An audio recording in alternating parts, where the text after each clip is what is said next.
అందరికీ నమస్కారం. ఈరోజే జ్యేష్ఠ సోమవారం, పరమ పవిత్రమైన రోజు. ఈరోజు మనం ఈ కథ వినడం మన అదృష్టంగా భావించాలి. ఈ కథను ఈరోజు వింటే మన జన్మల పాపాలు మొత్తం కాలిబూడిదైపోతాయి, అదృష్టం పడుతుంది. ఆ మహాశివుడికి ఎంతో ఇష్టమైన ఈ కథను ఎవరైతే వింటారో వారికి జీవితంలో అదృష్టం పడుతుంది, మహా పాపాలైన కాలిబూడిదైపోతాయి. ఈ కథను వింటే కోటి జన్మల మహాపుణ్యం వస్తుంది. పూర్వం ఒక ఊరిలో శివదేవుడు అనే ఒక గృహస్థుడు ఉండేవాడు. అతను మహాశివ భక్తుడు. రోజు తమ ఊళ్ళో ఉన్న శివాలయానికి శివదేవుడు వెళ్ళేవాడు. ఒట్టి చేతులతో వెళ్లకుండా బాగా కాచి చల్లార్చిన కుంచెడు పాలు ఆలయానికి పట్టుకొని వెళ్ళేవాడు. మహాశివుడికి వాటిని నైవేద్యంగా ఆరగింపు చేసేవాడు. అలా భక్తితో స్వామికి నమస్కరించి ఆపై పాలను ఇంటికి తీసుకొని వెళ్ళేవాడు. ఇలా పరమనిష్టతో ప్రతిదినం కుంచెడు పాలను శివుడికి ఆరగింపు చేసేవాడు, స్వామిని అర్చించేవాడు. ఉన్నట్టుండి ఒకనాడు శివదేవుడికి భార్యతో కలిసి పొరుగురికి వెళ్ళాల్సిన పని పడింది. దాంతో తాను నిష్టగా చేసే శివపూజ, శివుడికి పాలను నివేదించే పని ఎలాగా అని ఆలోచించాడు. ఇంట్లో అందరికన్నా చిన్నదైన కూతుర్ని దగ్గరికి పిలిచాడు. పాప, మేము ఊరికి వెళ్తున్నాము.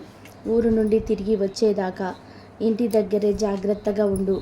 ఇంకో ముఖ్యమైన పని, అదేంటంటే మనం రోజు శివాలయంలో శివుడికి పాలను ఆరగింపు చేసేవాళ్ళం.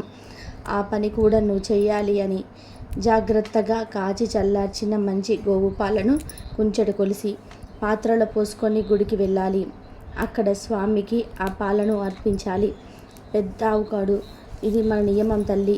వ్యర్థం కానివ్వకు. ఆటలని పాటలని అటు ఇటు పరిగెత్తకుండా, సావాసకతులతో ఊరంతా తిరగకుండా ఇంటి పట్టనే ఉండి చెప్పిన పని చెయ్యమ్మా, మర్చిపోవు కదూ, మా బంగారం కదూ అని గడ్డం పట్టుకొని బతిమిలాడి మరీ చెప్పాడు. అలా గుడికి వెళ్ళే పని పాపకు అప్పగించాడు శివదేవుడు. పాప సరేనంది. ఇక శివదేవుడు భార్యతో కలిసి పొరుగురికి వెళ్ళాడు.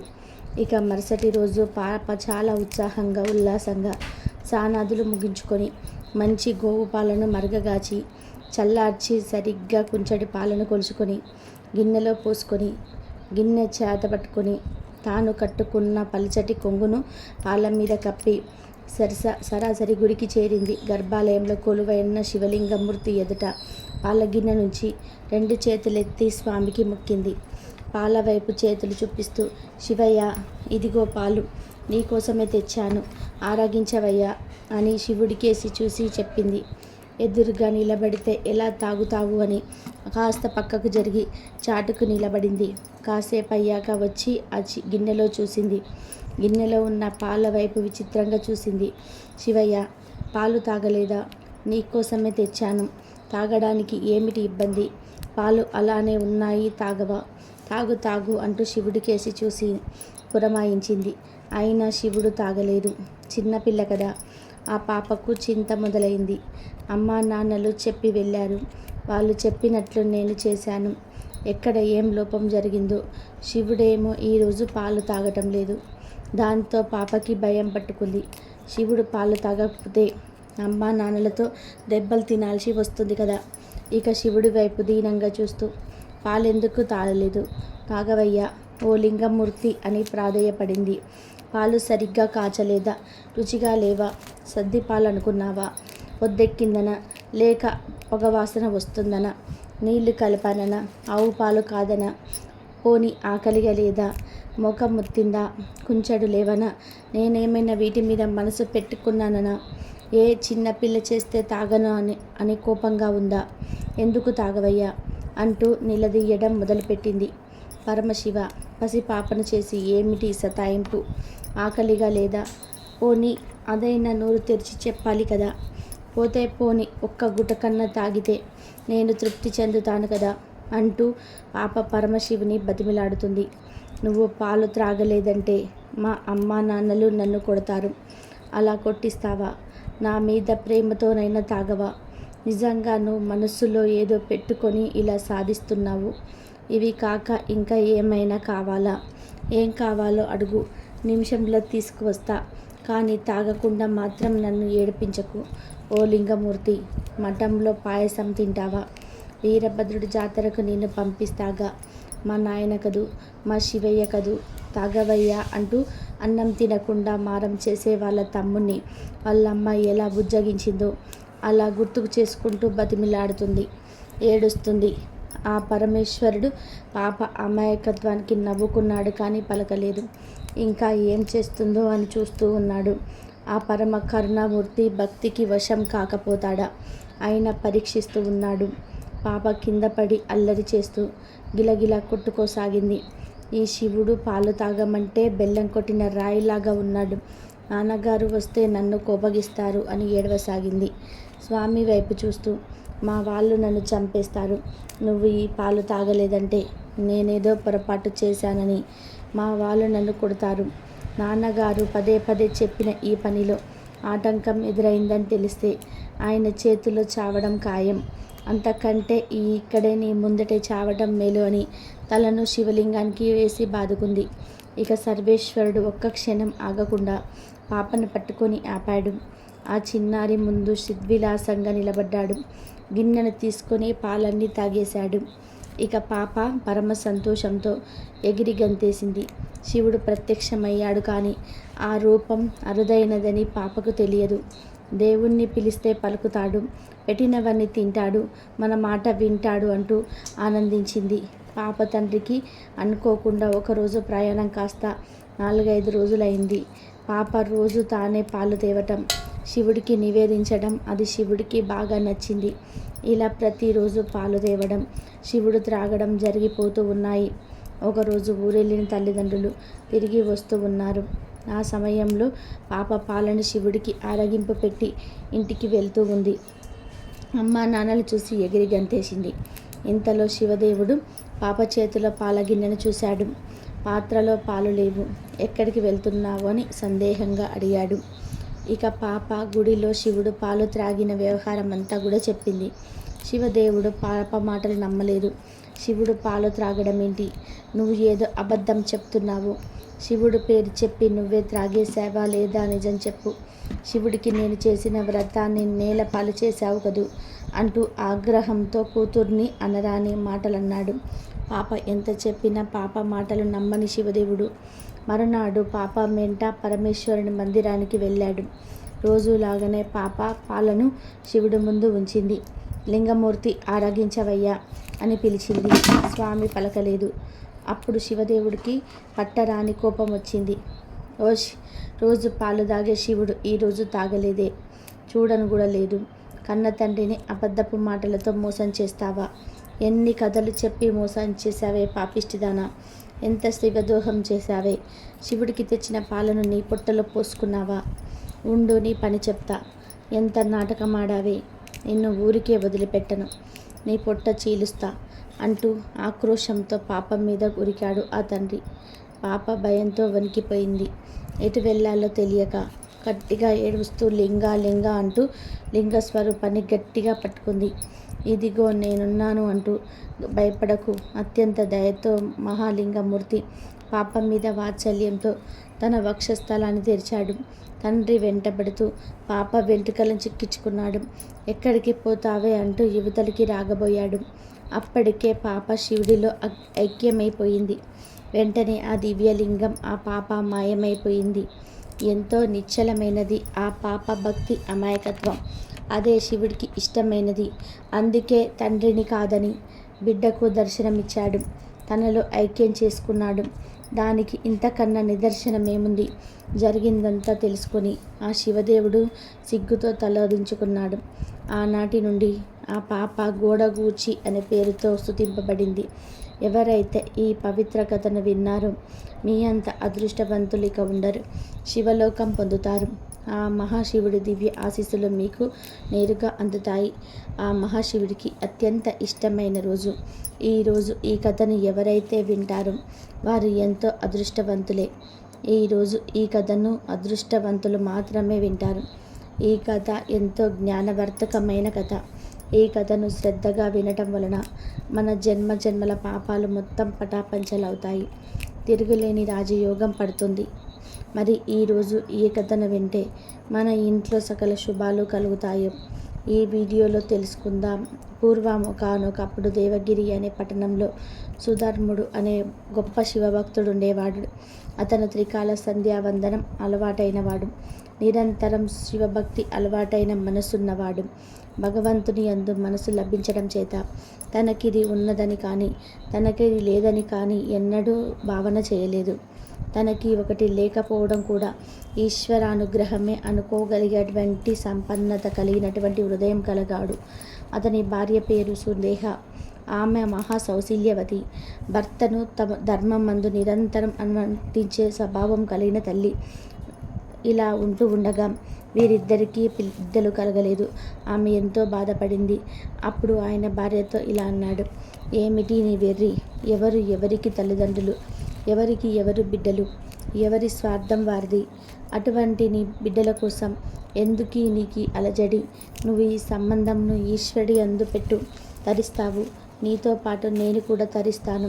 ఈ బిడ్డలు సంసారం మనం తరించడానికి ప్రతిబంధకములు. అందుకని మరో ఆలోచన లేకుండా ఈశ్వరి యందు మనసు పెట్టు అని చెప్పాడు. ఆ మాటలు విన్న తర్వాత ఆవిడ తన మనసులోని ఇలా అనుకుంటుంది. ఈవిడ ఒకసారి పొరుగింటికి వెళ్ళింది. ఈ సందర్భంలో స్త్రీల మధ్య ఏదో వాదలాట వచ్చింది. సుదేహ తనకు తెలిసిన ఒక మంచి మాట చెప్పింది. అది విన్న పక్కావిడ చెప్పడానికి నీకున్న యోగ్యత ఏమిటి అని అనేసింది. ఆమె మాటలకు సుదేహ చాలా బాధపడింది. జరిగిందంతా కూడా భర్త దగ్గరికి వెళ్ళి చెప్పింది. అప్పుడు ఆయన ఇలా అన్నాడు, నేను ఎంత చెప్పినా నీవు బిడ్డల గురించే ఆలోచిస్తున్నావు. మనస్సును ఈశ్వర్యవందు మలుచుకోలేకపోతున్నావు. బిడ్డలు కలగకపోవడానికి దోషం నీలో నాదో తేల్చడానికి ఒక పరీక్ష పెడతాను. ఈ విషయాన్ని ఆ ఈశ్వరుడే అణుగుతానని చెప్పాడు. తర్వాత ఆవిడ చెప్పకుండా ఒక పరీక్ష పెట్టాడు. 2 పూల దండలు తెచ్చి భగవంతుని పాదాల దగ్గర పెట్టాడు. 2 పువ్వులు పెట్టి ఆయన శివుడికి ఒక విజ్ఞాపన చేశాడు.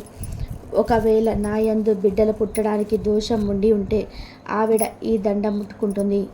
ఒకవేళ మాకు అదృష్టం రాసిపెట్టి ఉంటే ఆవిడ మరొక దండం ముట్టుకుంటుందని ఈశ్వర నీ సంకల్పాన్ని మాకు చెప్పాలి అని దండలు అక్కడ పెట్టి భార్యతో ఈ దండల్లో ఒకటి ముట్టుకో అన్నాడు. ఆయన ఏ దండ ముట్టుకుంటే పిల్లలు పుడతారని సంకల్పం చేశాడో దానిని విడిచిపెట్టి 2వ దండం తీసింది. అప్పుడు ఆయన తమ ఇద్దరికి ఇక సంతానం కలగదని, ఇక సంతానం గురించి తనను ప్రశ్నించవద్దని ఈశ్వరుని యందు మనసు పెట్టుకోవలసిందిగా చెప్పాడు. అప్పుడు ఆవిడ అలా వెళ్ళదని, నాకు కొడుకు పుట్టకపోయినా బాధ లేదు, కానీ అమ్మ అని పిలిపించుకోవడానికి మీరు మరొక వివాహం చేసుకోండి. ఆమె వల్ల మీకు సంతానం కలుగుతుంది కదా, వాళ్ళు నన్ను అమ్మ అని పిలిస్తే చాలు అని చెప్పింది. అప్పుడు భర్త ఇలా అన్నాడు, ఈ పని నీవు చెప్పినంత తేలిక కాదు. ఇది ఒకనాడు నీ యందు పూతమై కూర్చుంటుంది. కాబట్టి నేను పెళ్లి చేసుకోను అన్నాడు. అప్పుడు ఆవిడ చచ్చిపోతానంత అడం చేసింది. ఇక ఆవిడ మాటలు కాదనలేక ఆవిడ చెల్లెల్ని వివాహం చేసుకున్నాడు. ఆమె పేరు కృష్ణ. సంతోషంగా కాలం గడుస్తుంది. కృష్ణకి ఒక లక్ష్యం ఉండేది. ఏది ఇంట్లో జరిగినా ముందు దానిని అక్కకే చెప్పేది. భర్త కూడా పెద్ద భార్యను గౌరవించి మసులుతున్నాడు. ఆవిడ ప్రతిరోజు 101 పార్థివ లింగాలకు అర్చన చేసేది. పూజ అయిన తర్వాత 101 లింగాలను తీసి ఒక సరోవరంలో కలుపుతుండేది. ఆవిడ చేసిన శివ పూజ వలన ఆయనకు నాన్న అని పిలుచుకోగల అదృష్టం కలిగింది. 3 సంవత్సరాలలో ఆవిడ దాదాపు 1,00,000 శివలింగాలను పూజ చేసింది. తదుపరి ఆమె గర్భాన్ని ధరించింది. అనగా అంత పాపం ఇంత అర్చనతో విరిగిపోయింది. ఇప్పుడు ఆవిడ 3 సంవత్సరాల తర్వాత కడుపు ధరించి 12 మగపిల్లల వాడిని కన్నది. ఇంట్లో అందరు సంతోషంగా ఉంటున్నారు. నెమ్మదిగా ఆ పిల్లవాడు పెద్ద అవుతూ ఉన్నాడు. ఆ పిల్లవాడికి యుక్త వయసు వచ్చింది. వాడికి వివాహం చేశారు. వీళ్ళైతే సుదేహను గౌరవంగా చూశారు కానీ వియ్యాల వారు మాత్రం పిల్లవాడిని సొంత తల్లి ఎవరైతే ఉన్నారో ఆవిడకు పెద్దపీట వేశారు. దాంతో మొదటి భార్య అయిన సుదేహలో కక్ష కలిగింది. అసూయ ప్రబలడానికి ఇది హేతువైంది. ఒక కొడుకు ఉండడమే తన చెల్లి అంత ఆదరణ పొందడానికి కారణమని తలిచి, ఆ కొడుకే లేకపోతే తన చెల్లెలు తన వెంట నీటిదారిలో కారుతుండగా గుండెలు బాదుకొని ఏడుస్తే తప్ప తన అగ్ని చల్లారదని భావించింది. ఒకరోజు కొడుకు కూడలు పడుకొని ఉన్నారు. ఆ సమయంలో తన భార్యతో నిద్రపోతున్న పిల్లవాని గదిలోకి వెళ్ళి ఒక కత్తితో ఆ పిల్లవాడిని పొడిచి చంపి శరీరాన్ని ముక్కలు ముక్కలుగా కోసి మూట కట్టి ఆ మూటను తీసుకొని వెళ్ళి తన చెల్లెలు రోజు శివలింగాలను కలిపే చోట నీటిలో పారవేసింది. ఇక సుదేహ భర్త తెల్లవారుజామునే లేచి సంధ్యావందనం చేసుకొని గుళ్ళో ధ్యానం చేసుకునేందుకు నదీ తీరానికి వెళ్ళిపోయాడు. అలాగే చిన్న భార్య కూడా 101 శివలింగాలకు అర్చన చేస్తుంది. పిల్ల నిద్రలేచి చూసింది. తన ఒంటి మీద పక్క బట్టల మీద నెత్తురు ఉంది. ఈ దృశ్యాన్ని చూసి ఆమె గొల్లుమని ఏడుస్తుంది. ఇక సుదేహ గబగబా లోనికి వెళ్ళి చూసి అయ్యో కొడుకు పోయాడా అమ్మా అని ఈవిడ కూడా ఏడుస్తూ కృష్ణ ఏడవదే అని చూస్తుంది. కృష్ణ మామూలుగా శివార్చన చేస్తుంది. ఆవిడ ఇలా అన్నది, ఎవరు బిడ్డను ఇచ్చారు వారే ఆ బిడ్డను రక్షిస్తారు, వారిని ఆయన రక్షిస్తాడు అని శివలింగాలకు పూజ చేసి తదుపరి ఆ పూజ చేసిన శివలింగాలను నీటిలో కలపడానికి నది వద్దకు వెళ్ళి చూసేసరికి కొడుకు శరీర భాగాలు ఆ నీటి మీద తేలుతూ కనబడ్డాయి. చిత్రం ఏమిటి అంటే ఆమె ఏమీ అనలేదు. ఆ దృశ్యాన్ని చూసి శివుడు తట్టుకోలేకపోయాడు. అది విచిత్రం. ఆ భక్తిని శివుడు భరించలేకపోయాడు. వెంటనే అమ్మ అమ్మ అంటూ పిల్లవాడు వచ్చేసి పెద్దమ్మ చంపగా నీ పూజకు శివుడు మెచ్చి నన్ను బ్రతికించాడు అని చెప్పాడు. ఇక కృష్ణ ఇలా అన్నది, నాయన నిన్ను కాపాడిన వాడు మహాకాలుడు, ఆయనే రాగలడు, ఆయనే బ్రతికించగలడు, ఆయన నిన్ను రక్షించాడు అంది. ఇక కొడుకు పెద్దమ్మను భరించలేని కోపంతో అనేక మాటలు అన్నాడు. కానీ తల్లి అయిన కృష్ణ, నాయన నీవు మాట్లాడేది తప్పు, పెద్దమ్మను అలా అనకూడదు, ముక్కంటి స్వామి నిన్ను రక్షించాడు, ఆయన రక్షణలో ఉన్నంతకాలం ఎవరు ఏమీ చేయలేరు అని ఎవరి మీద కోపం మనసులో లేకుండా ఇంట్లోకి వెళ్ళిపోతుంది. ఇది కూడా శివుడు తట్టుకోలేక 3 కన్నులతో త్రిశూలం పట్టుకొని కృష్ణ ఈ త్రిశూలంతో నీ అక్కను పొడి చేస్తాను అన్నాడు. ఇక కృష్ణ ఎందుకు అని అడిగింది. ఈశ్వరుడు తెల్లబోయాడు. ఎందుకేమిటి, ఆవిడ నీ కొడుకును చంపేసిందని చెప్పాడు. ఇక కృష్ణ ఆ మహాశివుణ్ణి పలు విధాలుగా స్తుతించి, స్వామి ఈ సంఘటన వలనే కదా నీవు ఎంత ఉదారుడవో లోకానికి తెలిసింది అన్నది. ఎవరు చంపారో లోకానికి తెలియకపోతే ఎంత, నేను నమ్మిన వారికి నాశనం లేదని లోకాలన్నిటికీ తెలుసు. కాబట్టి ఈశ్వర ఈ పాదాలయందు భక్తిని నాకు ఎల్లవేళలా కలిగేలా చెయ్యి. మా అక్క వల్లనే కదా మాకు కొడుకు కలిగాడు, మా అక్క వల్లనే కదా నాకు నీ యందు కోరిక కలిగింది, ఈ అవతార్యాన్ని ఇలా అనుగ్రహించు అంది. ఇక ఆమె మాటలకు త్రిశూలం పట్టుకున్న ఆ మహాశివుడు శాంతించి, సరే నేను నీకు కనబడ్డాను గనక ఏదేని ఒక కోరిక కోరుకోమన్నాడు. దానికి కృష్ణ ఇలా అన్నది, అయితే ఒకటి అడుగుతాను, ఏ నీటిలో పడిపోయిన పిల్లవాడిని రక్షించావు, ఏ నీటిలో రోజు 101 శివలింగాలను తీసుకొచ్చి కలిపాను, ఆ నీటిలోనే నీవు జ్యోతిర్లింగాలను వెలుగు, నీ దగ్గరకు వచ్చి నమస్కరించిన వాళ్ళందరినీ ఇలాగే కాపాడు అన్నది. అప్పుడు ఆ మహాశివుడు, తప్పకుండా అలానే చేస్తాను, నీ కోరిక మేరకు ఆ ప్రదేశంలోనే జ్యోతిర్లింగాలుగా ఉంటాను, నీ పేరు మీద కృష్ణేశ్వరుడు అనే పేరుతో వెలుస్తాను, నీవు గొప్ప భక్తురాలవు, ఇక్కడికి వచ్చినప్పుడు అందరూ నిన్ను తలుసుకోవాలి, ఒక్కసారి నీ చరిత్ర జ్ఞాపకం చేసుకోవాలి, జీవితంలో ఒక్కసారైనా సరే నీ కథను విన్నవారికి వారి ఇంట్లో సకల శుభాలు కలుగుతాయి, వారికి కష్టాలు ఆ బాధలు తొలగిపోతాయి, ఈశ్వరుడి ఔదార్యం కృష్ణ వల్ల గుర్తుకు రావాలి, నా ఔదార్యం ప్రకటితమైపోవాలి, కాబట్టి నిన్ను తలుచుకొని నన్ను తలుచుకోవాలి, నా పేరు ఈశ్వరుడు కాదు కృష్ణేశ్వరుడు అని. కృష్ణేశ్వరుడు ఎక్కడికి వెలిచాడు. పిమ్మట ఆ మహాశివుడు ఇలా అన్నాడు, 101 తరాలు నీ వంశంలో చెప్పుకోదగిన మహాభక్తులైన వారు కుమారులుగా జన్మించి వెళ్తూ ఉంటారు. అలానే నీకు వరమిస్తున్నాను, నీ అక్కకు గల దుర్బుద్ధిని తీసివేసి ఆమెకు సద్బుద్ధిని ఇచ్చేశాను, ఆమె ఈ వేళ నుండి నాకు మహాభక్తురాలైపోయింది అన్నాడు. వీటన్నిటిని కూడా కృష్ణ అడగలేదు. కానీ ఆమె భక్తితో నమ్మి నిలబడినందుకు ఆమెకు అన్ని వరాలను ఇచ్చాడు. కాబట్టే ఈశ్వరుడిని నమ్మిన వారికి ఎన్నడూ లోటు ఉండదు. కాబట్టి మహాశివ పురాణంలోని ఈ పవిత్ర కథను విన్నా చెప్పిన వారికి ఎలాంటి పాపాలైనా పోయి వారి ఇంట్లో సకల శుభాలు కలుగుతాయి. చాలా కాలం క్రితం ఒక అరణ్యానికి సమీపంలోనే ఒక పేద కుటుంబం నివసిస్తూ ఉండేది. భార్య, భర్త, 2 కొడుకులు ఎంతగానో శ్రమపడి ఒళ్ళు విరుచుకున్న కడుపు నిండా తిండి ఉండేది కాదు.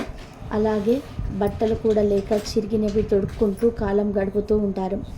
ఇక వారి పెద్ద కొడుకు, ఛీ, ఈ బతికేదానికన్నా ఊర్ల వెంట తిరిగి అడుక్కోవడం మేలు అని అనుకుంటాడు. తెల్లవారుతుండగా బయలుదేరి చీకటి పడుతుండగా నడిచి ఒక రాజభవనం చేరుకున్నాడు. భవనం ముందు నిలబడి ఉన్న రాజు అతన్ని చూసి, ఎవరు నీవు, ఎక్కడికి నీ ప్రయాణం అని అడిగాడు. దానికి పేదవాడైన పెద్ద కొడుకు ఇలా అన్నాడు, మహారాజా, ఒక చోట అని లేదు, ఎక్కడ పుట్ట గడిస్తే అక్కడికే అని పెద్ద కొడుకు చెప్పాడు. దానికి రాజు ఇలా అన్నాడు, అయితే నీకు పనికి కావాలన్నమాట. నా 7 గుర్రాలను కాస్తావా? నీకు వేరే జీతం ఇవ్వను. రోజల్లా గుర్రాల వెంట తిరిగి సాయంకాలం ఇంటికి వచ్చి గుర్రాలు ఏం తిన్నది, ఏం తాగుతున్నది నాకు చెప్పాలి. నిజం చెప్పావు అంటే నీకు నా కూతుర్నిచ్చి పెళ్లి చేస్తాను. అబద్ధం ఆడినట్లయితే చావగొట్టి పంపిస్తాను అని రాజు అన్నాడు. ఇక పేదవాడి పెద్ద కొడుకు, ఇదేం పెద్ద పని కాదు. అప్పటికప్పటికే రాజుగారికి అల్లుడైపోయినట్టుగా ఆనందం కలిగింది. ఇక రాజుతో ఇలా అన్నాడు, మహారాజా, నీ గుర్రాలను కాయటానికి నాన్ను పెట్టుకోండి అన్నాడు. మర్నాడు అతను తెల్లవారుతుండగా గుర్రపుశాలకు వెళ్ళి ఆ గుర్రాలను తిన్నగా అందంగా ఉన్నాయి. అక్కడ 7 గుర్రాలను వదిలిపెట్టగానే అవి బయటకు వస్తూనే అవి శరవేగంతోనే నీళ్ళకేసి పరిగెత్తసాగాయి. పేదవాడి పెద్ద కొడుకు గాలిసతోని వాడి వెంట పరిగెత్తాడు. గుర్రాలు ఎక్కడ ఆగకుండా మండల ప్రకారంగా పరిగెత్తసాగాయి. పోయిన కొద్దీ వాటి వేగం పెరిగింది కానీ తగ్గలేదు. ఎక్కడ చూసినా బోలెడంత పచ్చిగడ్డి ఉన్నా కూడా అవి మేయడానికి ఆగలేదు. కొండల దాకా వచ్చేసరికి పేదవాడి పెద్ద కొడుకు ఇక పరిగెత్తలేకపోయాడు. అతడి శరీరం అంతా కూడా చెమటతో తడిసిపోయింది. ఆయాసం వచ్చింది. కాళ్ళు తడబడుతున్నాయి. కొండ కింద ఒక గుడిసెలో కూర్చొని రాట్నం తిప్పుతున్న ఒక వృద్ధురాలు, రా బాబు రా, చెమట తుడుస్తాను అని అతని ప్రేమగా ఆహ్వానించింది. అతను ఆశ్చర్యపడుతూ వృద్ధురాలి కేసి చూసి గుర్రాల కోసం చూసే లోపుగా అవి ఎటో వెళ్ళిపోయాయి. ఇక వాటిని అందుకునే ఆశ లేదని నిశ్చయించుకొని పేదవాడి పెద్ద కొడుకు వృద్ధురాలి గుడిసెలోకి ప్రవేశించాడు. వృద్ధురాలు అతడి వంటి మీద చెమటంతా తుడిచి కాస్త గాలి విసిరి మొత్తం దువ్వి ఉపచారాలు చేసింది. కాస్త విశ్రాంతి పొందిన తర్వాత అతడు లేచి నిలబడి, ఇక నేను తిన్నగా మా ఇంటికి పోతాను. రాజుగారి దగ్గరికి వెళ్ళడం వృధా. వెళ్తే రాజుగారు గుర్రాలు ఏం తిన్నాయి, ఏం తాగాయి అని అడుగుతాడు. చెప్పలేకపోతే చావగొట్టి పంపిస్తాడు. ఇంతోటి దానికి అక్కడికి వెళ్ళడం దేనికి అన్నాడు. ఆ మాటలకు వృద్ధురాలు, ఈ మాత్రానికే భయపడతావేం బాబు, గుర్రాలు గడ్డి తిని నీరు తాగుతాయి. రాజుగారితో ఆ మాటే చెప్పు అని వృద్ధురాలు అతడికి సలహా ఇచ్చింది. సాయంకాలమై గుర్రాలు తిరిగి వచ్చేదాకా పేదవాడి పెద్ద కొడుకు వృద్ధురాలు గుడిసెలో ఉండి వాటి వెనకాలే రాజభవనానికి వెళ్ళాడు.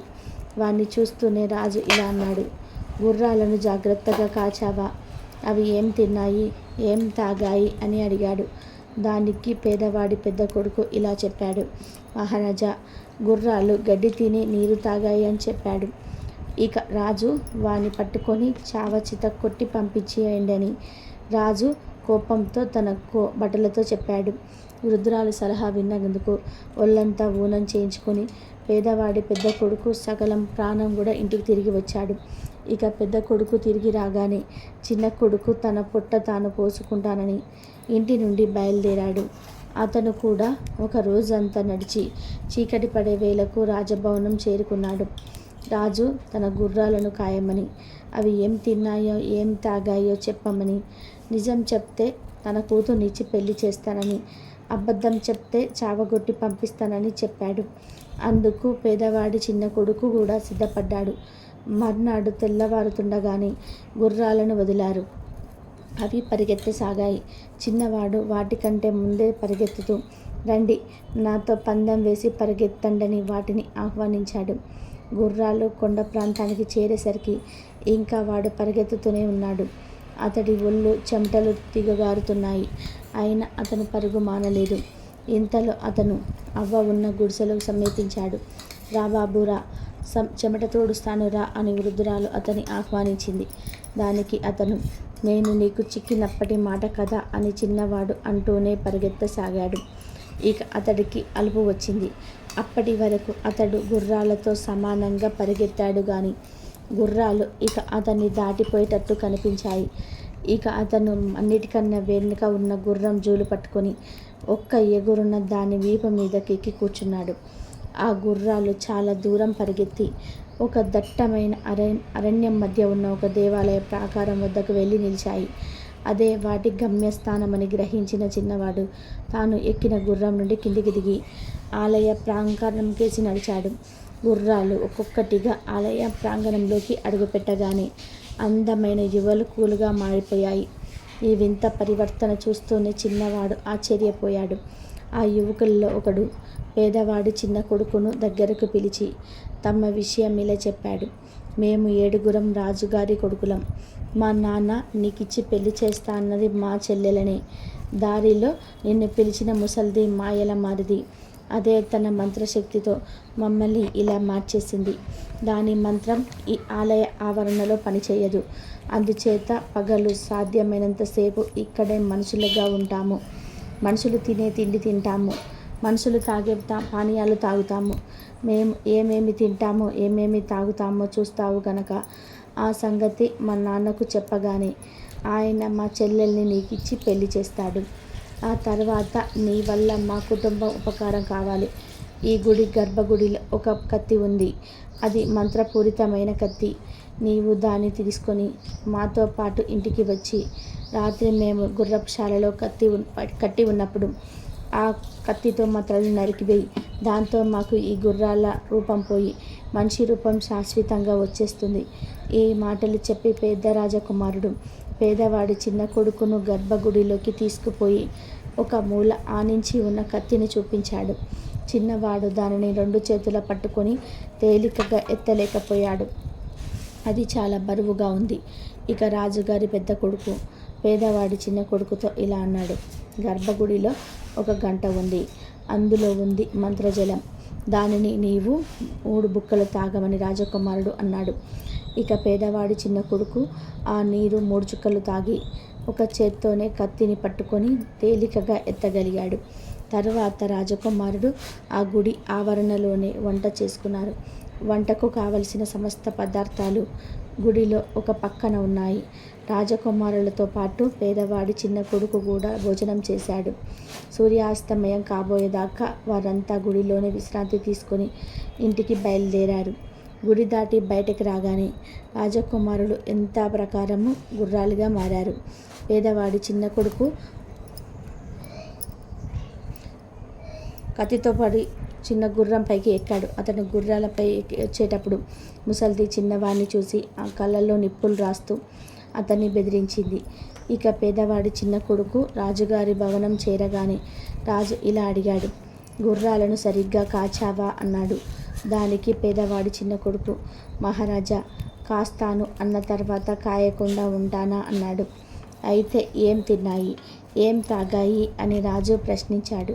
దానికి పెద్దవాడి చిన్న కొడుకు, మనుషులు తినే తిండి తిన్నాయి, మంత్రజలం తాగాయి అని చిన్నవాడు సమాధానం చెప్పాడు.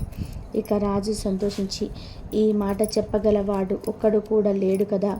నేను అన్న ప్రకారం నా కూతుర్ని ఇచ్చి అల్లుణ్ణి చేసుకుంటాను అని రాజు అన్నాడు.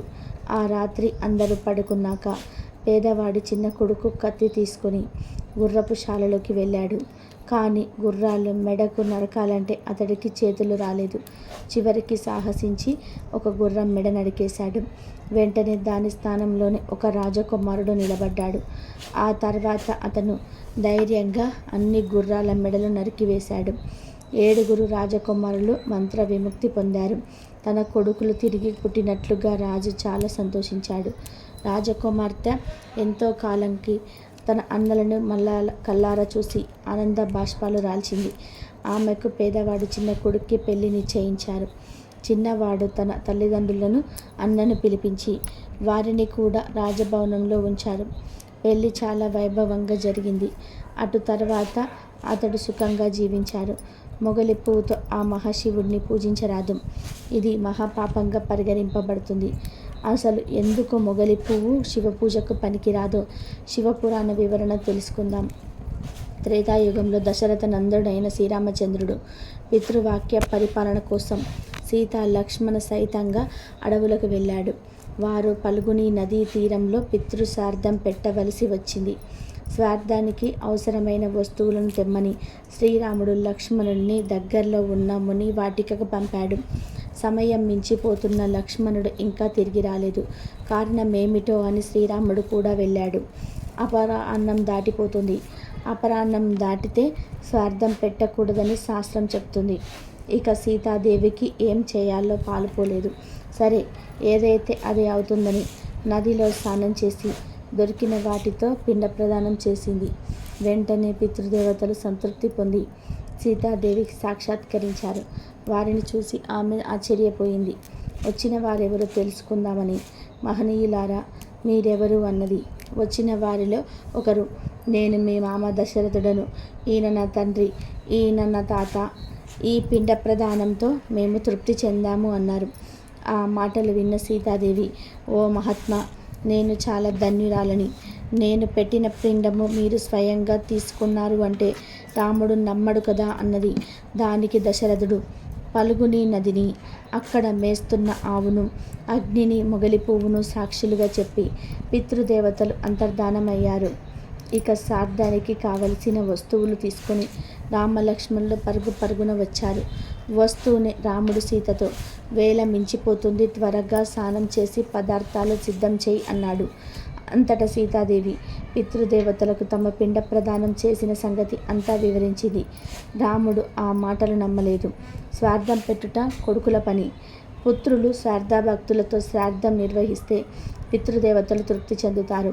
అంతేకాని కోడలు తద్దినం పెడతారు. పితృదేవతలు దాన్ని అందుకోవడం ఎక్కడైనా విన్నామా అని అన్నాడు రాముడు. ఇక సీతాదేవి నదిని, గోవును, అగ్నిని, మొగిలి పువ్వులను సాక్ష్యం చెప్పమని కోరింది. సాక్షులు మాట్లాడలేదు. చేసేది లేక సీతాదేవి స్నానం చేసి వంట చేయడం మొదలుపెట్టింది.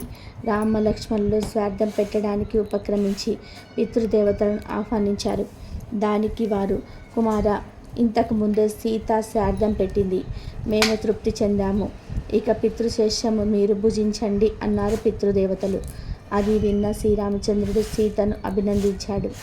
సాక్షులు ఎందుకు సాక్ష్యం చెప్పలేదని ప్రశ్న వచ్చింది. అప్పుడు సీతకు సాక్ష్యం చెప్పనందుగాను పల్గుని నది అంతర్వాహినిగా ప్రవహించమని, ఉదయాన్నే ఆవు ముఖం చూడడానికి అయోగ్యమని, మొగలి పువ్వు పూజకు పనికిరాదని, అగ్నిదేవుడు ఉచ్చ నీచం లేకుండా సర్వభక్షకుడు అవుతాడని చెప్పించింది. ఆ కారణం చేత మొగలి పువ్వు పూజకు పనికిరాదు. ఇక పూజకు పనికిరాని ఆ రెండవ పువ్వు సంపెంగ పువ్వు. అవును, సంపెంగ పువ్వు కూడా శివారాధనలోనే ఉపయోగించడం మహాపాపం. అసలు ఎందుకు సంపెంగ పువ్వును శివ పూజకు పనికిరాదో శివపురాణ వివరణ తెలుసుకుందాం. దక్షిణ దేశంలోనే గోకర్ణము అనే క్షేత్రం ఉన్నది. దానినే భూ కైలాసం అని కూడా అంటారు. నారద మునీంద్రుడు ఒకసారి గోకర్ణం వెళ్తూ త్రోవలో ఒక సంపెంగ చెట్టును చూశాడు. ఆ చెట్టు విరగబూసి ఉంది. ఆ చెట్టు దగ్గర ఒక బ్రాహ్మణుడు ఒక గిన్నెను చేత్తో పట్టుకొని నిల్చున్నాడు. అది చూసిన నారదుడు ఆ బ్రాహ్మణుడి వద్దకు వెళ్ళి, నీవెవరు, ఇక్కడ ఏం చేస్తున్నావు అని అడిగాడు.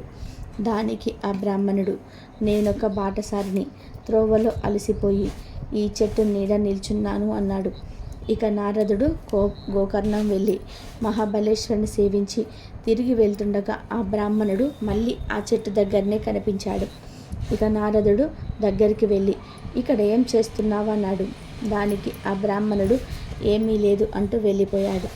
ఇక నారదుడు సంపెంగ చెట్టుతో, ఓ వృక్షరాజమా, ఆ బ్రాహ్మణుడెవడు, అతను ఎక్కడికి నుంచి వెళ్తున్నాడు అని అడిగాడు. ఇంతకుముందే ఆ బ్రాహ్మణుడు తన గురించి ఏమీ అడిగినా తెలియదని చెప్పమన్నాడు. అందువల్ల సంపెంగ చెట్టు నాకు తెలియదు అంది. నారదుడు ఊరుకోలేదు. మళ్ళీ తిరిగి మహాబలేశ్వరం దగ్గరికి వెళ్ళాడు. అక్కడ 108 సంపెంగ పూలతో స్వామిని అర్చించబడి ఉన్నాడు. ఎదురుగా ఒక బ్రాహ్మణుడు ధ్యానం చేసుకుంటూ ఉన్నాడు. నారదుడు ఆ బ్రాహ్మణుడిని పిలిచి, ఈ పూలతో స్వామిని ఎవరు అర్చించారు అని అడిగాడు. దానికి ఆ బ్రాహ్మణుడు, నారద మహర్షి, ఈ పూలను ఒక దుష్ట బ్రాహ్మణుడు శివుడికి అర్పించాడు. సంపెంగ పూలతో శివుని అర్చించినందుకు ఫలితంగా ఆ దేశపు రాజు అతడికి దాసుడైనాడు. దాంతో ఈ సంపెంగ పూలతో శివుని పూజించి ప్రజలను పీడిస్తున్నాడు అని చెప్పాడు. ఇంతలో ఓ మధ్య వయస్కురాలు ఆలయంలోకి వచ్చి, ప్రభో శంకర, పాహిమాం పాహిమాం అన్నది. నారదుడు ఆమెతో, నీవెవరు, నీకొచ్చిన ఆపద ఏమిటి అన్నాడు. అప్పుడు ఆమె, మునీంద్ర, నా భర్తకు ప్రమాదంలో ఒక కాలు పోయి అవిటివాడైనాడు. మాకు ఒక కుమార్తె ఉంది. కుమార్తె వివాహానికి రాజుగారి సహాయం అర్థించాము. రాజుగారు కొంత నగదు ఇచ్చి ఒక ఆవును కూడా ఇచ్చాడు. ఆ కపట బ్రాహ్మణుడు రాజుగారిచ్చిన నగదులో సగం తీసుకొని ఆవులో కూడా సగభాగం ఇమ్మంటున్నాడు. ఏం చేయాలో పాలుపోగా మహాబలేశ్వరుని శరణు వేడుకున్నాను అంది.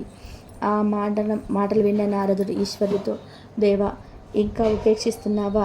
ఆ దుష్టిని శిక్షించు అన్నాడు. దానికి ఈశ్వరుడు, నారద, ఆ భక్తులు ఎన్ని తప్పులు చేసినా నేను ఉపేక్షిస్తాను. అందుచేత నువ్వే ఆ సంగతి ఏదో చూడు అన్నాడు. ఇక నారదుడు ఈశ్వరుని దగ్గర సెలవు తీసుకొని సంపెంగ చెట్టు దగ్గరికి పోయి, ఓ వృక్షరాజమా, నిజం చెప్పు, ఆ బ్రాహ్మణుడెవరు, ఎందుకు నీ పూలు తీసుకుంటున్నాడు అని అడిగాడు. దానికి ఆ సంపెంగ చెట్టు, నాకు తెలియదు అంది. అప్పుడు నారదుడు, ఓ సంపెంగ చెట్ట, నీ పూలంటే ఈశ్వరుడికి చాలా మక్కువ, కానీ నువ్వు బ్రాహ్మణుడి విషయం తెలిసి కూడా తెలియదు అని అబద్ధం చెప్పావు. అందుచేత నీకు నీ పువ్వులకు శివ పూజకు పనికిరావు అని శాపం పెట్టాడు. అంతలో ఆ బ్రాహ్మణుడు ఆ చెట్టు దగ్గరికి వచ్చాడు. నారదుడు ఆ కపట బ్రాహ్మణుని చూసి, ధనాశతో ప్రజలకు పీడిస్తున్నావు, నేను క్షమించకూడదు, నువ్వు రాక్షసుడిగా జన్మించు అన్నాడు. ఆ బ్రాహ్మణుడు మహర్షి కాళ్ళ వేళ్ళపడి బ్రతిమిలాడాడు. అప్పుడు నారదుడు కనికరించి, నువ్వు వీరాధుడు అనే రాక్షసుడిగా పుట్టి త్రేతాయుగంలో శ్రీరాముడు నిన్ను సంహరించగానే నీకు శాప విమోచనం కలుగుతుంది అన్నాడు. ఆ విధానంగా సంపెంగ పువ్వు కూడా పూజకు పనికి రాకుండా పోయింది. ఈ కథను ఈరోజు విన్నా, చెప్పినా, చదివినా సకల శుభాలు కలుగుతాయి. పూర్వం గండకీ నది తీరానున్న సిరిపురం రాజ్యాన్ని వీరసేన మహారాజు జనరంజకంగా పరిపాలిస్తూ ఉండేవాడు. ప్రజలు ఆ సుఖ సంతోషాలతో జీవిస్తూ ఉండేవారు. పాడి పంటలతో. వీరసేన మహారాజుకి వేట అంటే మక్కువ. గండకీ నది తీరాన్ని ఆనుకుని ఉన్న అడవిలోకి బయలుదేరాడు. చాలాసేపు క్రూర జంతువుల్ని వేటాడిన తర్వాత సిద్ధించిన ఉత్సాహంతో బాగా దట్టమైన అడవిలోకి వెళ్ళిపోయి దారి తప్పాడు. వెనక ఉన్న సైన్యాలు రాజును అందుకోలేక వెనకపడ్డారు. 2 రోజులు గడిచాయి. రాజు జాడ కోసం సైన్యాలు 4 భాగాలుగా విడిపోయి 4 దిక్కులా గాలించి అది కష్టం మీద 3వ రోజున రాజు జాడ కనుక్కొని అందరూ ఒక చోటకు చేరుకున్నారు. గుర్రం మీద 3 రోజులు ఒంటరిగా ప్రయాణించిన రాజు అలసిపోయి నిస్సత్తుగా ఉండిపోయాడు. వెంట తెచ్చుకున్న ఆహార పదార్థాలు, నీళ్లు ఖర్చు అయిపోవడంతో సైనికులు కూడా అలసిపోయి ఆకలితో ఉన్నారు. చాలాసేపు గాలింపు తర్వాత వాళ్ళకి ఒక చిన్న పంట పొలం కనిపించింది. చెరుకు, మొక్కజొన్న పంటలు ఏపుగా పెరిగి ఉన్నాయి. దాంతోపాటు మామిడి, పనస, సీతాఫలాలు విరగ్గాసి ఉన్నాయి. మధ్యలో తియ్యటి నీటితో కూడిన ఊట బావి ఉంది. ఇక సైనికులంతా ఆ పంట పొలం భయపడి విచ్చలవిడిగా ఎవరికి కావలసిన వారు తీసుకొని కడుపు నిండా తిని చల్లటి మధురమైన బావి నీరు తాగి మహారాజుకి కావలసిన ఫలాలు, చల్లటి నీరు ఇచ్చి రాజును సేద తీర్చారు. కాసేపటికి తేరుకున్న మహారాజు తిరిగి సైన్యంతో సహా రాజ్యం చేరుకున్నాడు. కానీ చిత్రంగా మరుసటి రోజు నుండి రాజుకి తీవ్ర అశాంతి, అనారోగ్యం మొదలయ్యాయి. రోజు రోజుకి క్షీణిస్తూ మంచం పట్టాడు. రాజవైద్యులు ఎన్ని చికిత్సలు చేసినా రాజుకి ఆరోగ్యం చేకూరలేదు. మాసం రోజులు గడిచిన తన రోగం తగ్గపోయేసరికి రాజు తన గురువు తపోధనుడైన సదానంద మహర్షిని పిలిపించి తన సమస్యను వివరించాడు. ఆ మహర్షి తపోబలం వల్ల తన దివ్య దృష్టితో పరీక్షించి సమస్య అవగతం చేసుకొని ఇలా చెప్పాడు. రాజన్నవాడు ప్రజలని క్రూర మృగాల నుంచి రక్షించాలి. అది కూడా ప్రజలు క్రూర జంతువుల వలన తమకి ప్రాణభయం ఉందని ఫిర్యాదు చేసినప్పుడు మాత్రమే చేయాలి. కానీ నీవు మృగయ వినోదం కోసం అకారణంగా జంతువులను వేటాడి మూగ జంతువులను హింసించావు. పైగా నీ సైనికులు ఓ పైరు పంటల పొలంలో చొరబడి ఆ పేద రైతు పంటను దోచుకు తిన్నారు. అందులో కూడా నీ సైనికులు అతని అనుమతి తీసుకోలేదు. అందులో నీకు కూడా భాగముంది. ఆ పాపం కలిపురుషుడిగా మారి నిన్ను వెంటాడుతుంది అని చెప్పాడు. ఇది విన్న రాజు ఎంతో ఆశ్చర్యపోయి ఇలా అన్నాడు. మహాత్మా, మన్నించండి. నేను ఈ దేశపు రాజుని. నా రాజ్యంలో ఉన్న సకల ప్రజల మీద, వాళ్ళ ఆస్తుల మీద, ధనధాన్యాల మీద, పంట పొలాలు, తోటలు, వ్యాపారాలు అన్నింటిపైన నాకు సర్వాధికారాలు ఉన్నాయి. నాకు పాపం ఎలా అంటుతుంది అని అడిగాడు. దానికి సదానంద మహర్షి చిరునవ్వు నవ్వి ఇలా అన్నాడు. రాజా, నువ్వు చెప్పింది నిజమే. స్వయంగా నువ్వు ఆ రైతు తోటకు వెళ్ళి నీకు కావలసింది తిని నీ సైనికులకు పంచిన నీకు దోషం అంటదు. లేదా నీ ఆజ్ఞ పైన నీ సైనికులు ఆ తోటలో నుంచి పండ్లు, నీరు నీకు తెచ్చి ఇచ్చిన ఆ దోషం నీకు అంటదు. ధర్మదేవతని ఇక్కడే నువ్వు సరిగ్గా అర్థం చేసుకోవాలి. పై రెండు జరిగి ఉంటే నీకు దోషం అంటేది కాదు. కానీ నీ సైనికుల అనాలోచిత చర్య వల్ల తాత్కాలికంగా నీకు ఉపశమనం కలిగించాయే కానీ ఆ దోష ఫలితాన్ని నీవు అనుభవించి తీరాల్సిందే అని చెప్పాడు. ఇక రాజు సుదీర్ఘంగా ఆలోచించి దీనికి పరిహారం ప్రాయచిత్తం అని చెప్పమని అడిగాడు. ఇక మహర్షి సూచన మేర రాజు అప్పటికప్పుడు ఆ పంట పొలం రైతును పిలిపించాడు. ఆ రైతు పేద యువకుడైన ముకుందుడు. చక్కనైన రూపం, కాయ కష్టం చేసుకొని తనకున్న చిన్న పొలంలో రకరకాల పళ్ళు ఫలాలను పండిస్తూ వృద్ధులైన తల్లిదండ్రులకు పోషించుకుంటూ ఉన్నాడు.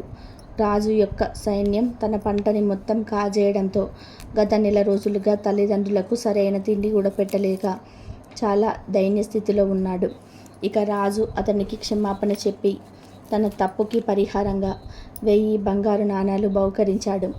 ఇక ఆ పేద రైతు మహదానందపడి ఇలా అన్నాడు. రాజా, ఈ బహుమానంతో జీవితాంతం నా తల్లిదండ్రులని అసలు ఏ లోటు లేకుండా ప్రేమగా పోషించుకుంటాను అంటూ రాజుకి కృతజ్ఞతలు చెప్పి వెళ్ళిపోయాడు. అలా ఆ రైతు వెళ్ళిపోయాక రాజు మహర్షి వైపు తిరిగి, మహాత్మా, ఇక నా పాపం పోయినట్లేనా అని అడిగాడు.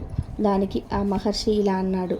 రాజా, రాజైన వాడు ఎప్పటికప్పుడు ధర్మశాస్త్రాలను, నీతి శాస్త్రాలను క్షుణ్ణంగా అధ్యయనం చేయాలి. లేదా ఎవరి దగ్గర నుంచి అయినా తెలుసుకుంటూ ఉండాలి. ప్రస్తుతానికి నీ పాపం కొంత ఉపశమించినట్లే. కానీ నీ వల్ల ఆ పేద రైతు కుటుంబం మొత్తం నెల రోజుల పాటు అకారణంగా సంపాదన అనుభవించాల్సి వచ్చింది. ఆ పాపం ఇంకా నీకు మిగిలే ఉంది అన్నాడు. అదంతా విని దీనికి పూర్తి పరిహారం చెప్పాల్సిందిగా ఆర్తిగా వేడుకున్నాడు మహారాజు. ఇక సదాచారమూర్తులైన పండితుల్ని, బ్రాహ్మణోత్తముని సభకి మహర్షి సూచన మేర ఆహ్వానించాడు రాజు. కొన్ని వందల మంది తరలి వచ్చారు. రాజు వాళ్ళకి జరిగిందంతా కూడా వివరించి నెల రోజుల పాటు ఆ పేద రైతు కుటుంబాన్ని ఆకలి బాధకు గురి చేసిన పాపం పోగొట్టుకోవడానికి గాను 10,000 బంగారు నాణాలను దానంగా ఇవ్వడానికి సిద్ధపడ్డాడు. ఎవరు ఆ దానాలను స్వీకరించడానికి ముందుకు రాలేదు. ఎందుకంటే వాళ్ళు పండితోత్తములు. ఆ పాప ఫలం ఆ దానం స్వీకరించిన వారికి చుట్టుకుంటుందని వాళ్లకు తెలుసు. ఇక రాజు నిరాశగా వాళ్ళ వైపు చూస్తూ ఉండగా విశ్వవేదుడనే బ్రాహ్మణోత్తముడు లేచి తాను ఆ దానమును స్వీకరించడానికి సిద్ధంగా ఉన్నట్టుగా తెలియజేశాడు. ఇక రాజు ఆనందంగా 10,000 బంగారు నాణాలని బహుమానంగా ఇవ్వమనాలి. విశ్వవేదుడు తాను తెచ్చిన 2 బంగారు నాణాలని వాటితో కలిపి అక్కడ చేరిన పండితులకు, బ్రాహ్మణులకు ఉచితంగా పంచివేశాడు. దానివల్ల ఆ పాప ఫలం అతడికి అంటలేదు. ఇక రాజుడు విశ్వవేదుణ్ణి విస్మయంగా చూసి ఇలా అన్నాడు. మహానుభావ, తమ పరిస్థితి మెరుగుపడాలని అంత పెద్ద మొత్తం దానంగా ఇచ్చాను. ఇప్పుడు తమకి నేను ఇచ్చిందేముంది? ఇప్పుడు ఇదంతా కూడా మీరు దాన ధర్మాలు చేసి మీ పాపం పోగొట్టుకున్నారు. ఇప్పుడు నేను తమకి ఎలా సహాయపడగలను అని అడిగాడు. దానికి విశ్వవేదుడు బదులిస్తూ ఇలా అన్నాడు. రాజా, గండకీ నది తీరాన ఉభయ సంధ్యావేళల్లో సంధ్యావందనంతో పాటు గ్రామీణుల ఇళ్లలో పూజారి శుభకార్యాలలో పౌరోహిత్యం చేసుకుంటూ ఉంటాను. ఆ వచ్చిన దాంట్లోనే నేను నా భార్య ఆనందంగానే జీవిస్తున్నాం. తమరు పవిత్ర గండకీ నది తీరంలో ఓ అపురూప శివాలయం నాకు నిర్మించి ఇస్తే శేష జీవితం ఆ శివారాధనలోనే గడిపేస్తాను. దాంతో మన ఇద్దరి జీవితాలు ఆ పరమేశ్వర అనుగ్రహం వలన పరిపూర్ణమవుతాయి. మనకున్న సకల దోషాలు తొలగిపోతాయి అని చెప్పాడు. దానికి రాజు ఆనందంగా ఒప్పుకొని ఆ బ్రాహ్మణుడికి శివాలయం కట్టించి ధర్మదేవత అనుగ్రహం పొంది ధన్యుడయ్యాడు. అధికార బలంతో ఇతరుల మనసును నొప్పించరాదు, అతల నొప్పిస్తే మనశ్శాంతి కరువవుతుందని ఈ కథానీతి.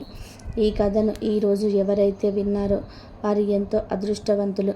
వారి యొక్క సకల దోషాలను, దరిద్రం మొత్తం కూడా ఈ రోజుతో పోతాయి. మీ ఇంట్లో సకల శుభాలు కలుగుతాయి. ఈ యథార్థ గాథ హిరన్ ఆర్కియాలజీ ఆఫ్ ఇండియా అన్న పుస్తకంలో ఉంది.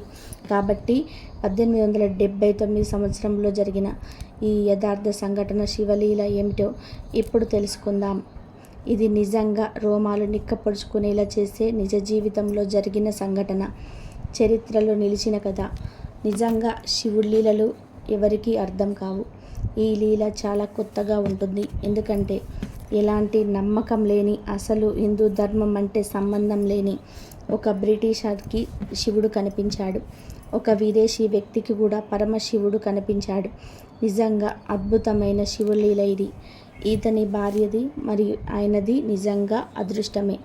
1879 సంవత్సరం బ్రిటిష్ వాళ్ళు భారతదేశాన్ని పరిపాలిస్తున్నప్పుడు ఆఫ్ఘనిస్తాన్లో జరుగుతున్న యుద్ధంలో కల్లల్ మార్టిన్ అనే వ్యక్తి ఆర్మీ ఆఫీసర్గా పనిచేస్తున్నాడు. ఆ యుద్ధం ఒక రోజు 2 రోజులు కాకుండా నెలల తరబడి జరుగుతూనే ఉంది.